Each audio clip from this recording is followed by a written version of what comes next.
The sirens started screaming just as the marching band hit its last note. Rain hammered the metal bleachers, turning every step slick, but 3,000 people stayed glued to their seats, more worried about the scoreboard than the storm. Down on the field, the new Helios Dominion banner snapped in the wind, bright and shiny over the 50-yard line. Up in the maintenance tunnel beneath it, a single man pressed his palm against a trembling pipe and went cold. He knew that vibration. He knew that smell. Natural gas pushing through a line that was never rated for this pressure, running right under a stadium full of kids and grandparents.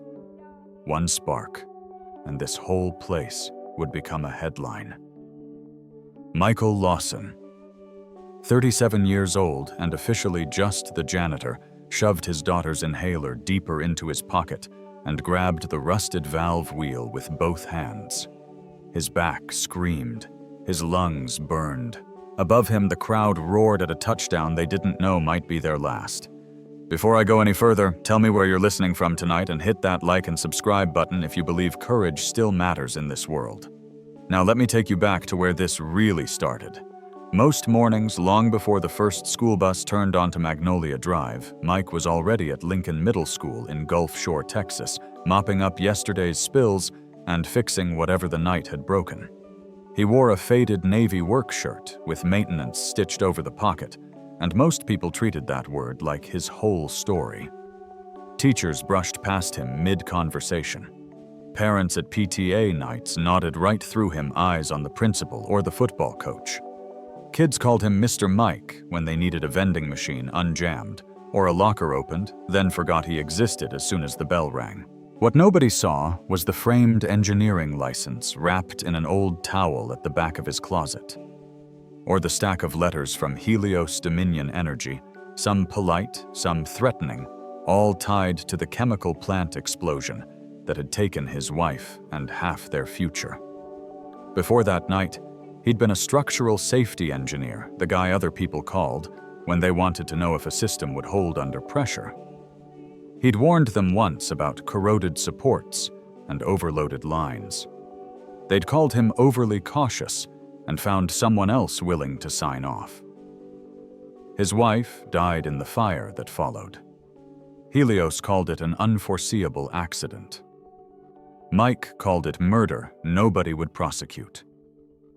Now his world was a 2-bedroom rental on the low side of town, a truck with more rust than paint, and an 8-year-old daughter whose lungs still wheezed from the toxins she'd breathed as a toddler. Lily was the reason he got up. The reason he swallowed his pride every time someone talked down to him, like he'd never touched a blueprint in his life. He'd double-check the air filters in her room, pack her rescue inhaler in his pocket, and promise himself he'd find a way to move them somewhere safer once the medical bills stopped coming, once the debt eased, once something finally broke their way. That something arrived one hot September afternoon when the whole school was herded into the gym for an assembly. Banners hung from the rafters. "Thank you, Helios Dominion," in bright red letters. The principal beamed as a man in a tailored suit took the mic and announced a life-changing partnership for Lincoln Middle, a brand new stadium, a gleaming scoreboard, scholarships, jobs, a future. Applause shook the bleachers. Mike stood in the back by the double doors, sweat prickling under his collar as the Helios logo flashed across the projector screen. Then the slide changed to a set of construction renderings, and he saw it a buried utility corridor running right under where the home crowd would sit, supported by the same cheap design tricks he'd fought against years ago. The room cheered. Lily, sitting with her class, clapped along, smiling up at the promise of Friday night lights. And Mike Lawson felt his stomach drop as he realized Helios was about to build their next disaster right under his town's children.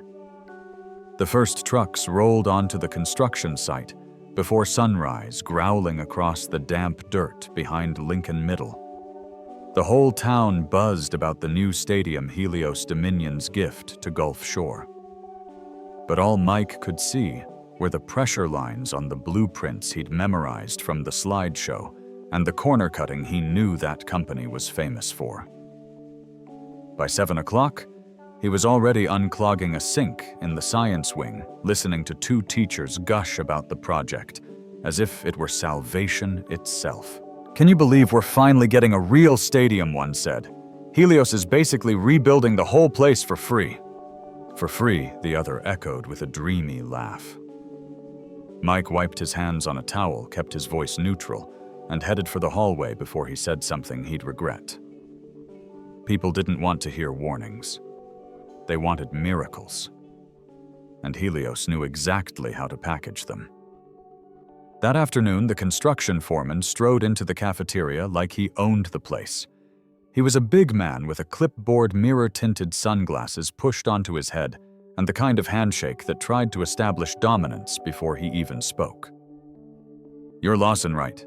he asked, not waiting for confirmation.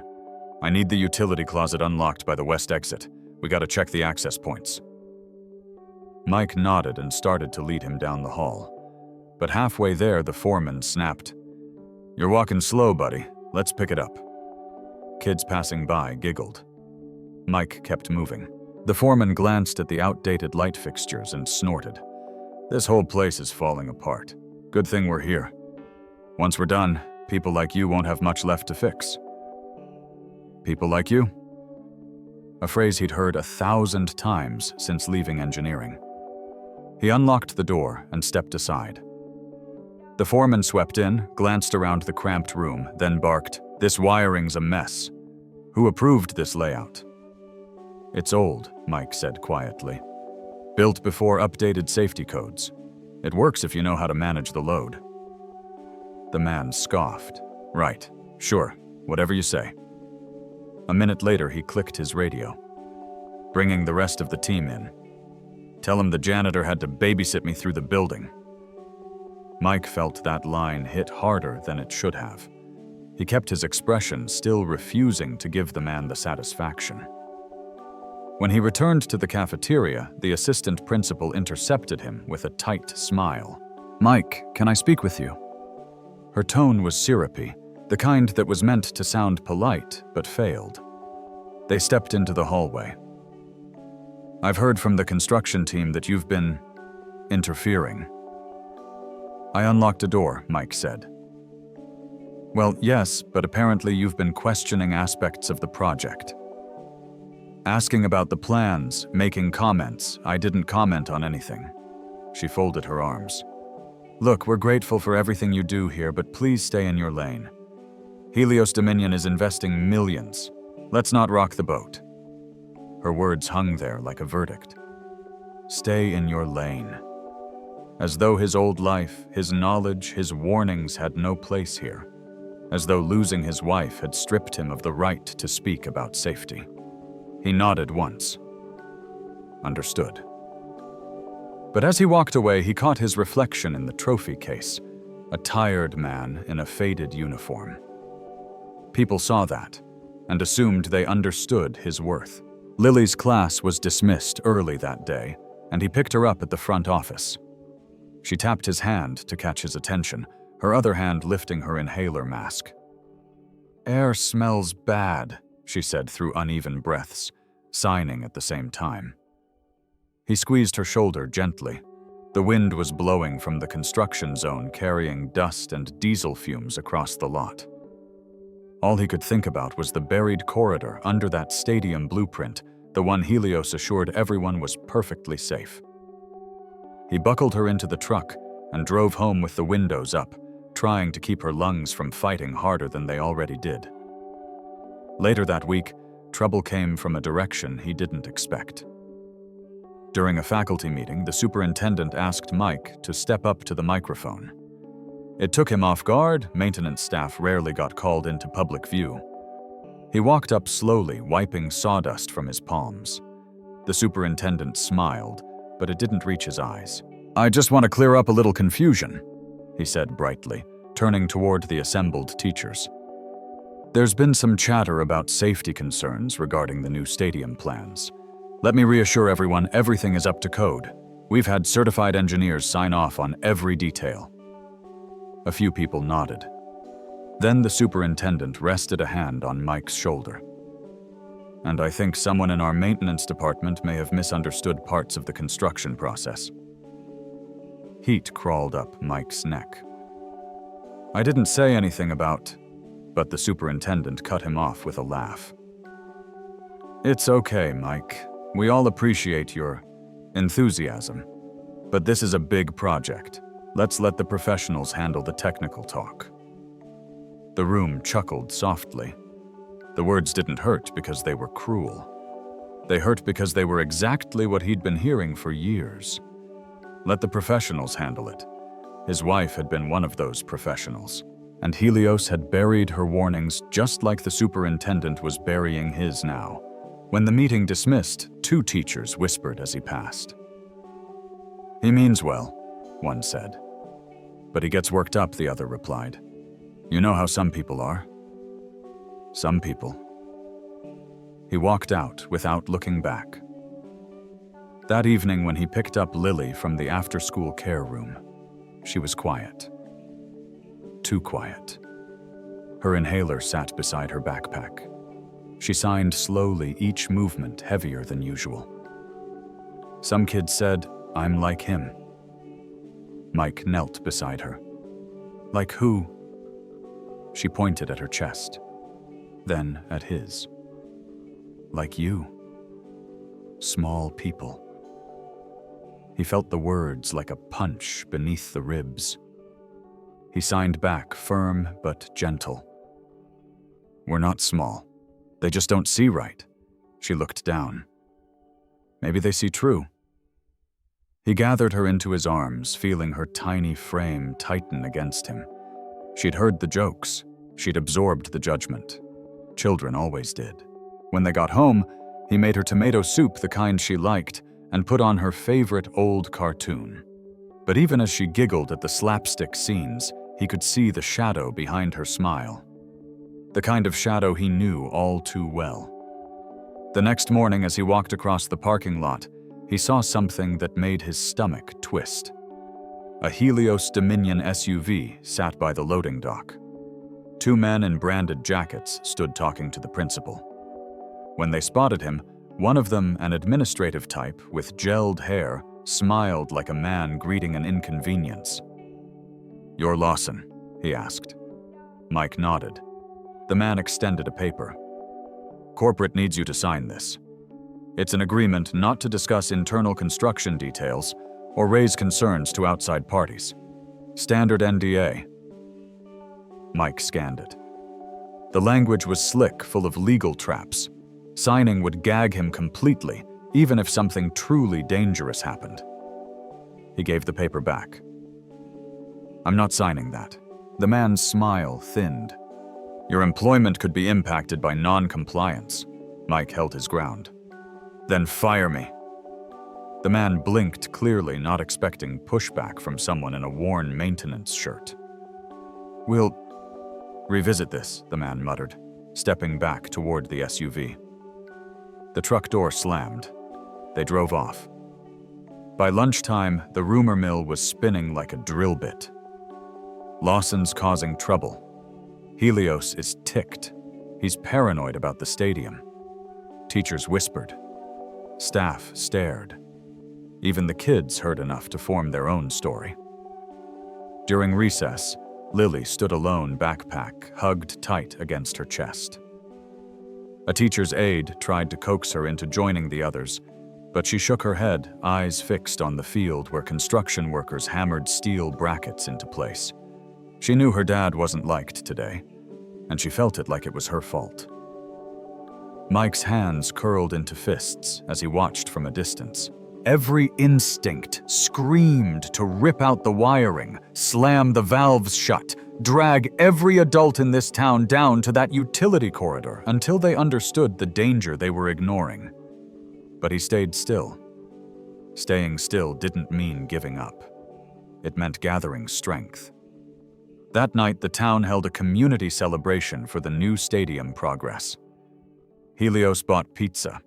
The principal gave a speech. The mayor praised economic partnerships. And the construction foreman bragged that the whole thing was ahead of schedule. It was everything Mike feared, wrapped in streamers and neon signs. Lily tugged his sleeve. "My chest hurts," she whispered. He knelt and checked her breathing. Tight, shallow. The dust was worse near the construction zone. "We're leaving," he said. But just as they turned, someone grabbed his arm.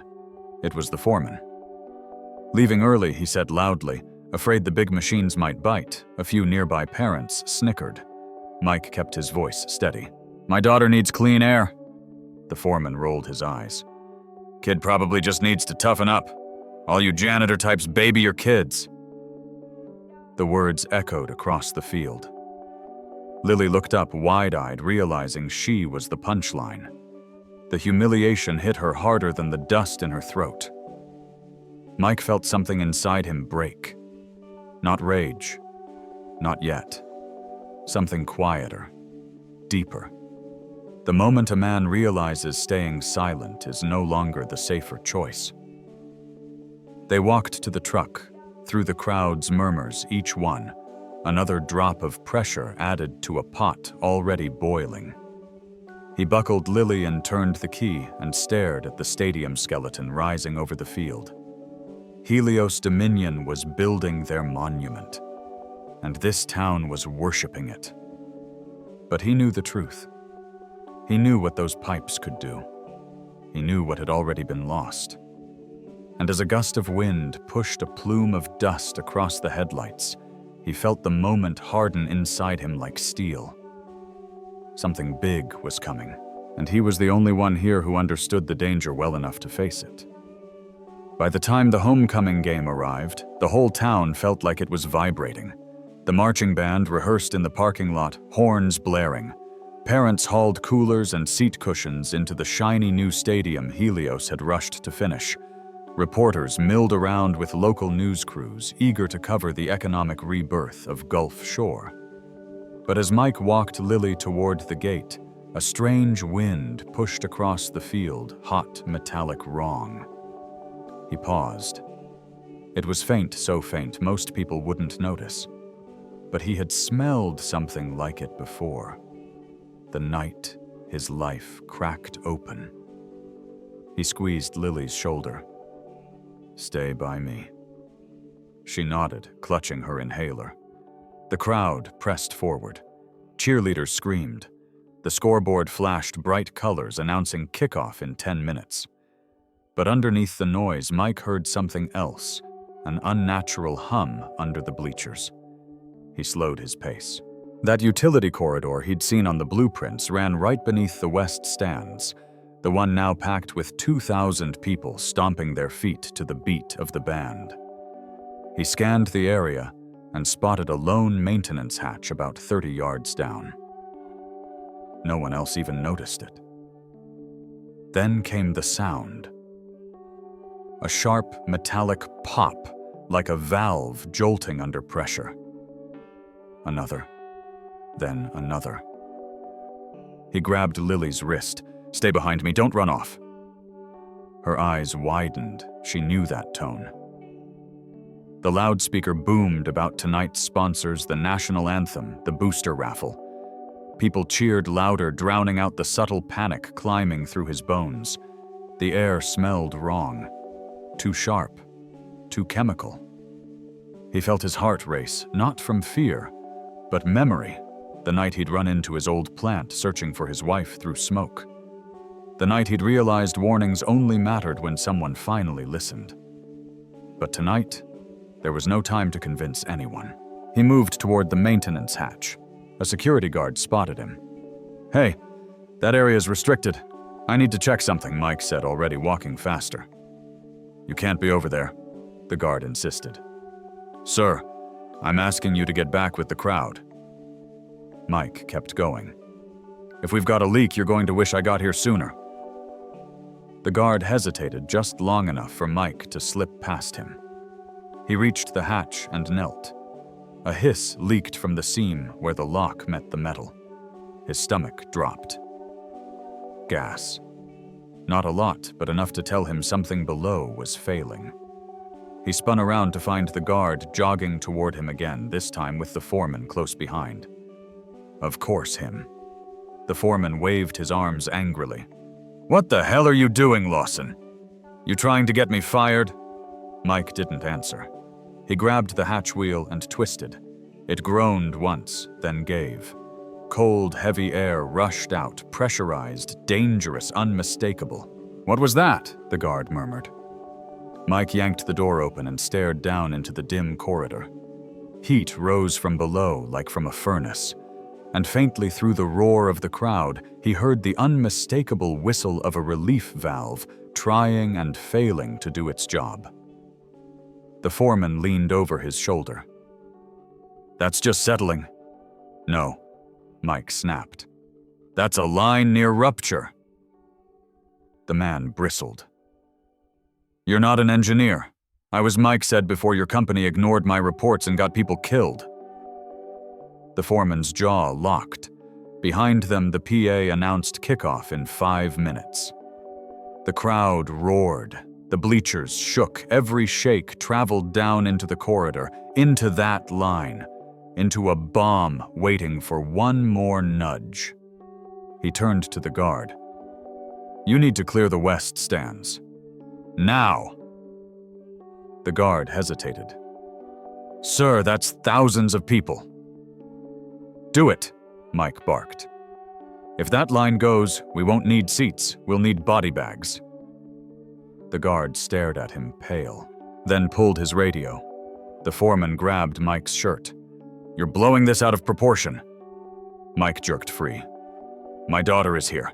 I know exactly what's at stake." He climbed down the ladder before anyone could stop him.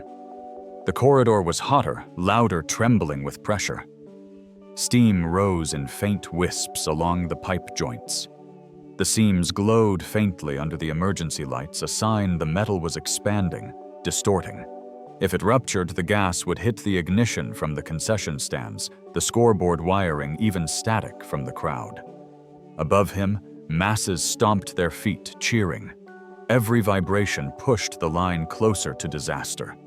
He reached the main valve cluster. His breath caught. One of the stabilizing brackets had sheared off. The pipe sagged dangerously, metal whining under pressure. Helios had cheaped out on the supports. He knew the model they failed under repeated vibration. He'd testified about them years ago. No one listened then. He placed both hands on the emergency shutoff wheel. It didn't move. Pressure locked it into place. He gritted his teeth and pushed harder. His shoulders burned. His scar tissue screamed. Memories crashed in his wife coughing in the hospital from smoke inhalation, her hand slipping from his as alarms blared. Not again. Not tonight. He braced his feet, inhaled, and threw his entire weight into it. The wheel jerked a 1/4 inch. He pushed again. A 1/2 inch. He pushed again, roaring through clenched teeth. The wheel snapped free and began turning. Slowly at first, then faster as the pressure redirected. He felt the line shudder hard. Something groaned above him. He turned faster. The wheel screeched as metal fought metal, but the sound changed. The pipes hissed softer. The heat eased. He pushed once more. Then silence. The hum stopped. The line fell still. He did it. He leaned against the wall, shaking sweat rolling down his spine. His hands throbbed. His knees trembled. But the danger was easing with every second. Then he heard it, voice after voice, shouting above. "Clear the stands, move this way, folks, stay calm." He climbed the ladder. When he reached the surface, the foreman was arguing with the chief of police. "This man is lying. There's no leak. He's trying to sabotage." But the moment Mike stepped into the open, the air shifted. People saw his shaking hands, the soot on his clothes, the burn on his sleeve, and the faint hiss from the open hatch still whispered behind him. The police chief turned. "Lawson." "What happened?" Mike took a breath. "Your gas line was overloaded. The brackets failed. It was minutes from rupture." Parents nearby gasped. Someone began to cry. A reporter raised a camera. The foreman shook his head violently. "Impossible, our systems are perfect. That janitor he's the reason this place is still standing." The guard interrupted, stepping forward. "I heard the leak myself." More voices chimed in. "He went down there alone. With all those people above him, I saw the pipe. Look at that steam." The foreman's confidence cracked. Reporters pushed closer, flashing lights. But none of it mattered to Mike, because Lily was running toward him, inhaler in hand, eyes shiny with tears. She threw her arms around him. "Daddy, they said you saved everyone." He held her tight. "I saved you." The police chief stepped forward. "We need to evacuate the stadium." The leak. "It stopped," Mike said quietly. "But you need a full inspection before anyone goes back in." The chief nodded. "We will. And I'm going to need you to walk my team through what you found." The foreman sputtered angrily, but no one listened now. His authority evaporated like steam. People weren't looking at him. They were looking at Mike. The same man they'd brushed past in hallways, ignored in meetings, dismissed as invisible. Now parents shook his hand. Teachers hugged him. The superintendent, pale as chalk, stammered, We're grateful." I didn't realize, but recognition meant nothing to Mike. Because as he looked down at the open hatch, the faint heat still rising, he knew this wasn't an accident. This was built carelessly, rushed, approved by people who didn't care about lives-only deadlines, just like before. The foreman tried one last desperate tactic. "You didn't shut anything." "This is all." He stopped. Because the engineering team, real engineers flown in as part of the booster display, arrived and climbed down the hatch. 3 minutes later, they re-emerged, pale and shaken. One of them removed his hard hat. "He's right." Lawson prevented a catastrophic rupture. If that line had blown under a full crowd, we'd be counting casualties right now. The murmurs rippled through the stadium like a cold wind. People stared at Mike with a different kind of silence. Not fear, not shock, respect. Lily squeezed his hand, looking up at him with something brighter than admiration. Belief. The police chief motioned for the foreman to step aside. "We'll need statements. From everyone." The foreman opened his mouth to protest, but the engineering team was already photographing the failed brackets, the overheated line, the rushed welds. Evidence. And for the first time in years, Mike felt the shift. He wasn't the one being silenced. He wasn't the one being dismissed. He wasn't the one being blamed. Tonight, the truth was rising. But he also felt the tremor just beneath that moment, the sense that something bigger hadn't revealed itself yet. Because if Helios cut corners here, they'd done it elsewhere. And if a foreman was willing to deny a near explosion to save face, someone higher up had ordered the silence. This wasn't the end of the crisis. It was the spark before the fire. And as the news cameras swarmed and the crowd whispered his name, Mike knew part 4 of this story was already on its way. Someone wasn't going to let him walk away. Not after this. The bleachers emptied in a slow, shuffling wave, like the whole west side of the stadium had suddenly remembered how fragile human bodies really were.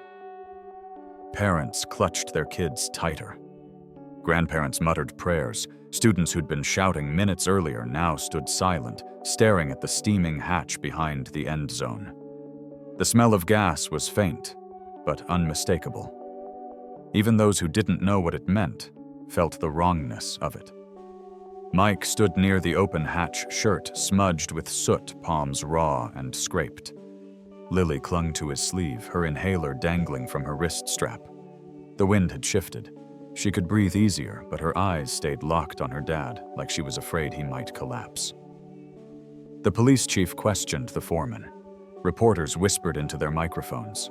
The superintendent tried to keep his composure, but his face looked like wet chalk. Nobody was cheering anymore. Nobody even remembered the score. All the noise of the stadium, the marching band, the announcer, the crowd felt like it belonged to another world. This one had gone quiet, in the way people go quiet when they suddenly understand how close they came to tragedy. And in that pocket of stunned silence, eyes kept drifting to one man. The janitor. The one no one took seriously. The one who just saved 2,000 lives. A woman from the PTA approached him cautiously, hands shaking. You went down there alone." He gave a tired nod. Another man stepped forward. "That pipe really could have blown." "Yeah," Mike said softly. It was close. Whispers rippled out in widening circles. Old judgments cracked like thin ice. People were seeing him clearly for the first time. And that's when the first hint of the truth slipped out.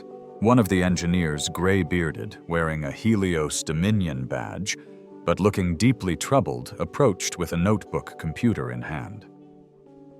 "You recognized the bracket failure before you even went down," he said. "You knew the weld pattern, the stress signatures." His eyes narrowed. "That's not maintenance closet knowledge." The foreman glared. He guessed. "That's all." "Lucky guess." The engineer shook his head. "No, that was an assessment, a professional one." People turned, watching, listening. Mike rested a hand on Lily's shoulder. It wasn't a guess. The engineer stepped closer. "Then, who are you, Lawson, really?" He swallowed once, feeling years of silence pressing against his ribs. He'd worked so hard to bury his old life, bury the man he used to be, bury the pain. But tonight, the truth was rising whether he wanted it to or not. "My name is Michael Lawson," he said, voice steady. "Before I worked here, I spent a decade as a structural safety engineer." A murmur rose. "I specialized in high-pressure systems, natural gas lines, industrial plant infrastructure. My job was to predict failure before it happened." The superintendent blinked. "But your resume?" "I didn't use my old resume," Mike said simply. The engineer frowned. Why Mike took a deep breath. "Because I was fired after reporting safety violations at a Helios Dominion chemical plant." A hush spread like frost. The foreman scoffed loudly. "That's a lie." But the gray-bearded engineer wasn't convinced. "What kind of violations?" he asked. "The kind that killed people," Mike said quietly. Lily squeezed his hand. She didn't understand the full story, but she felt the weight of it. Reporters surged closer. A journalist from Channel 7 lifted her mic. "Are you saying Helios Dominion retaliated against you for whistleblowing?" the foreman shouted. "That's slander." But Mike didn't look at him. His eyes stayed fixed on the reporter. "I'm saying they ignored warnings," he answered. "Warnings about the same bracket design I saw down there tonight. It failed at the plant. It failed again here. And if I hadn't caught it..." He didn't finish. He didn't need to. People could fill in the rest themselves. The police chief turned slowly toward the foreman. "You want to respond to that?" The foreman's face twisted. "He's lying. He's trying to make himself look like some kind of hero." A teacher from the 7th grade hallway stepped forward. "He is a hero," a father added. You want proof. Every one of us is still standing here. The engineer with the notebook raised his voice. Helios stopped using that bracket design years ago after the class action settlements. No one should be installing them now. The foreman blanched. We used the materials corporate sent. It's not my fault if they... But his words evaporated under the weight of dozens of eyes staring through him. The police chief lowered his voice. Sir, I think you should come with me. The foreman backed up. No, wait, this is wrong. This is all... The chief stepped closer. Now. 2 deputies moved in. The foreman's protest turned into a desperate yell. Reporters caught every second of it. The power dynamic flipped so suddenly the whole field seemed to tilt. A man who'd strutted across the campus barking orders at Mike 2 days earlier was now being escorted away, while the janitor stood tall, soot-streaked, and steady, answering questions like the only adult in the room. Shame rolled across the superintendent's face. He rubbed his temples, stepping closer. Mike, why didn't you tell us who you were? What you'd done before? Because it didn't matter, Mike said. I needed a job. I needed insurance for my daughter. I didn't need people feeling sorry for me or digging up the past. The woman from the PTA touched her chest. But you could have warned us. I tried, he said. No one listened. The superintendent's jaw tightened. But this time the shame wasn't just personal. It was moral. And it wasn't his alone. One of the school board members approached, shifting uncomfortably. Lawson, we owe you an apology. A real one. Mike shook his head. Right now you owe this town action. Inspect the whole stadium, not just tonight every inch of it. Don't let Helios hide anything. The engineer nodded. I'll help with that, for free. Another stepped forward. Me too. People who had dismissed him hours ago were now gravitating to him like he was the only fixed point in a storm. Teachers stared at him with a newfound respect. Students whispered his name like he'd stepped out of a storybook. But the person watching him most intently was Lily. She tugged his hand and signed a small, deliberate message. You're not small. Her eyes shimmered. And you weren't wrong. He crouched to hold her. For a moment it was just them, father and daughter, wrapped in a quiet that felt like healing. When he stood, the police chief approached with a different expression than before. Lawson, we're going to need your help. Mike nodded slowly. With what? The chief glanced at the evacuated stands, the steaming hatch, the chaotic swirl of engineers and reporters. With everything he said, this isn't just a leak. This is systemic, and we need someone who knows where these cracks start. A city official joined them, hands trembling. The mayor wants to speak with you, and the governor's office is calling. Helios is already issuing a statement. They're denying responsibility. Mike felt the familiar anger rise, but not uncontrolled, not destructive. Focused, clear. He looked at the hatch one last time. Helios Dominion would bury this if they could, just like before. But now he wasn't a lone engineer screaming into an empty void. He had witnesses, evidence, public pressure, and a town that finally understood what was at stake. The superintendent cleared his throat. Mike, I know we've treated you poorly. That's on us. But if you have the training you claim, and based on what we just saw, would you consider working with the district officially? As a safety consultant. It was the first time anyone in that town had cared what he knew, rather than what uniform he wore. The school board member stepped beside him. We'll pay you correctly, full benefits, authority to review every infrastructure project we take on. Reporters immediately zeroed in. Mr. Lawson, would you accept? Lily looked up at him, inhaler still clutched in her small hand. Her future depended on more than surviving tonight.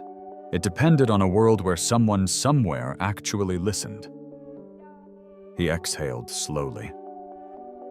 "I'll meet with the board," he said. "But first I want a full investigation into every corner Helios touched in this stadium. And I want access to their project files." The city official nodded. "You'll get it." Lights flashed. Cameras rolled. The whole town watched the man they had once overlooked take control of the scene with a calm, earned authority. This wasn't the end.